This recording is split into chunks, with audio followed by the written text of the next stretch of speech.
संसार विविध धर्मों से बना हुआ है और इस हर एक धर्म की अपनी एक अलग पहचान है और ये अलग पहचान कुछ खास ग्रहों के प्रभाव से बनती है। क्या आपको ये पता है?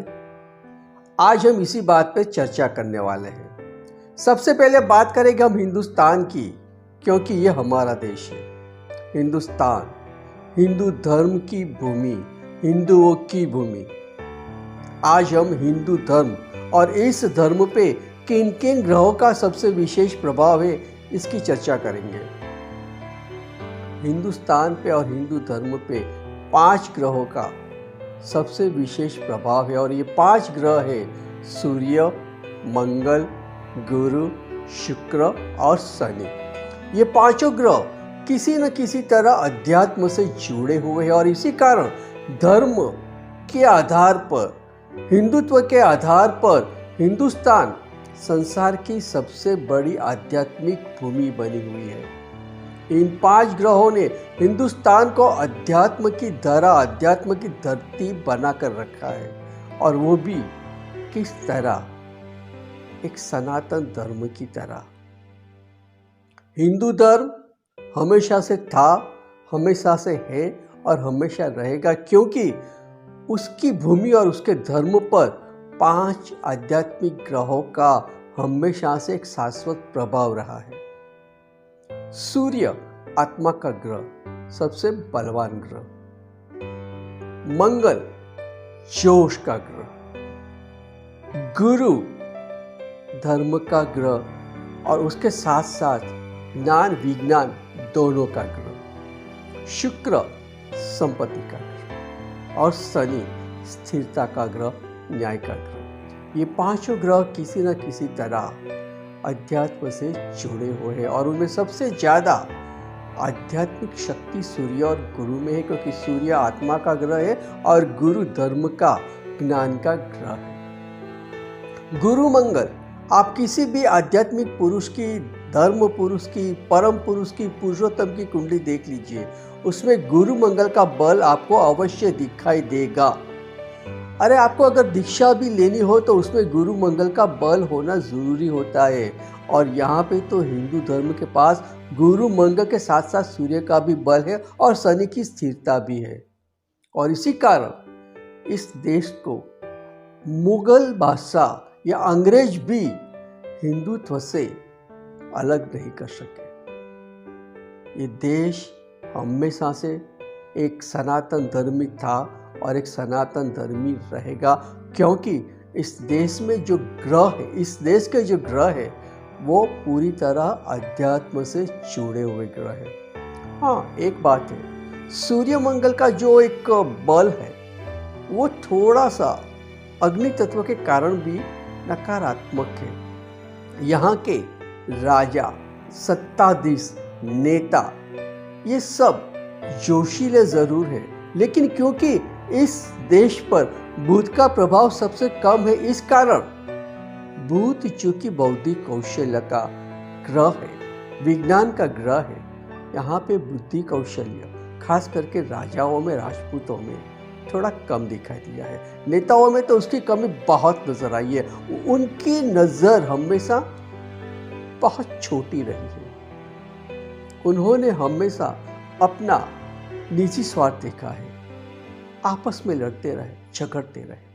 सूर्य मंगल ने उनको जोश तो दिया, लेकिन इस जोश का उपयोग उन्होंने आमने सामने लड़ने में किया, एक होने में नहीं किया।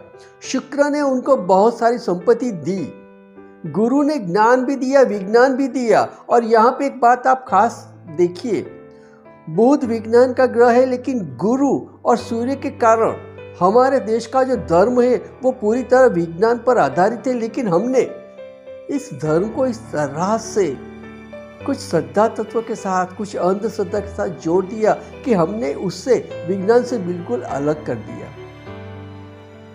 आप देखिए, हमारे धर्म में जितना विज्ञान है ना, उतना विज्ञान तो स्वयं विज्ञान में नहीं है, लेकिन हमने उस विज्ञान को देखा ही नहीं है। क्यों? क्योंकि हमारे देश पे, हमारे धर्म पे बुध का प्रभाव सबसे कम है। दूसरी ओर मंगल और शनि के कारण हमारे देशवासी हमेशा फॉलोवर, अनुयायी अनुसरण करने वाले ज़्यादा रहे हैं। हमने बड़े बड़े नेताओं को देखा है और कभी कभी छोटे से छोटे नेता को बहुत बड़ा नेता बना दिया है, क्योंकि हम हमेशा उनके पीछे चलते रहे। हमारी समझदारी इतनी कम है और हमारी व्यक्ति पूजा इतनी ज़्यादा है कि हम अगर एक बार किसी को अपना भगवान मान लेते हैं, महात्मा मान लेते हैं, उसे बहुत बड़ा धर्मात्मा मान लेते हैं, तो उसकी कमियों को कभी देखते ही नहीं है। उन कमियों को भी उनकी खूबी समझकर उनकी पूजा करते हैं। और ये व्यक्ति पूजा हमें अंधश्रद्धा में ले जाती है।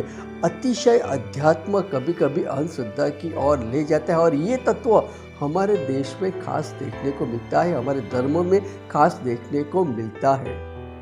हम अनुयायी ज़्यादा है, हम सांप्रदायिक ज़्यादा है, क्योंकि हम किसी व्यक्ति के पीछे चलते हैं। हम सत्य के पीछे कम चलते हैं, व्यक्ति के पीछे अधिक चलते हैं। और इसी कारण भीष्म जैसा महामानव भी, महाशक्तिमान भी अंध धृतराष्ट्र के पीछे चलता रहा। गुरु द्रोण भी अंध धृतराष्ट्र के पीछे चलते रहे। सिर्फ 5 पांडव थे जो कृष्ण के पीछे चले। हमारे यहाँ अंध गुणीजनों की, मैं फिर से कहता हूँ, अंध गुणीजनों की संख्या बहुत ज़्यादा है, बहुत अधिक है। और कभी कभी हमारा बुद्धि कौशल्य इतना संकुचित होता है कि हम अपने ही देश की चीज़ों को छोटी समझने लगते हैं, गलत समझने लगते हैं। हमारे देश की निंदा करने में हमें मज़ा आता है और दूसरों की प्रशंसा करने में हमें गौरव महसूस होता है। ये जो संकुचित मानस है ना, वो भी हमारे अंदर शनि और मंगल के कारण आया है। हमारे पास प्रभुत्व है सूर्य का और गुरु का, लेकिन हम हिंदू होने के बाद, गुरुता प्रभुता होने के बाद भी लघुता में जीते हैं, क्योंकि हमने हमेशा धर्म को एक सहिष्णुता के रूप में लिया है, अनुसरण के रूप में लिया है, उसे हमारी शक्ति के रूप में कभी नहीं लिया। जिस पल हिंदुस्तान हिंदू धर्म को अपनी शक्ति के रूप में देखने लगेगा, मेरा वादा है हिंदुस्तान से, हिंदुस्तान को हराने वाली कोई ताकत इस दुनिया में नहीं है, फिर चाहे वो कोई इस्लामिक शक्ति हो या कोई भी शक्ति हो। इस देश को अगर जगाना है, इस देश को अगर धार्मिक बनाना है, तो उसे सबसे पहले अपनी गुरुता को, अपनी प्रभुता को जगाना होगा। और ये हो सकता है क्योंकि सूर्य और गुरु हमारे प्रबल हैं, हमें इन्हें प्रबल करना है, हिंदुत्व को प्रबल करना है। बात हिंदू धर्म की है, इसलिए मैं हिंदुत्व की बात कर रहा हूँ, क्योंकि इस देश में कुछ लोग ऐसे भी हैं जो हिंदू को और हिंदुत्व को अलग करने की कोशिश में लगे हुए हैं। इनसे अगर आप पूछेंगे कि क्रिश्चियन और क्रिश्चियनिटी को अलग करके दिखाओ, उनकी वो हैसियत नहीं, उनकी वो औकात नहीं है। उनसे अगर आप कहेंगे कि मुस्लिम को और इस्लाम को अलग करके दिखाओ, वो उनकी हैसियत नहीं, उनकी औकात नहीं है और उनकी राजनीति भी नहीं है।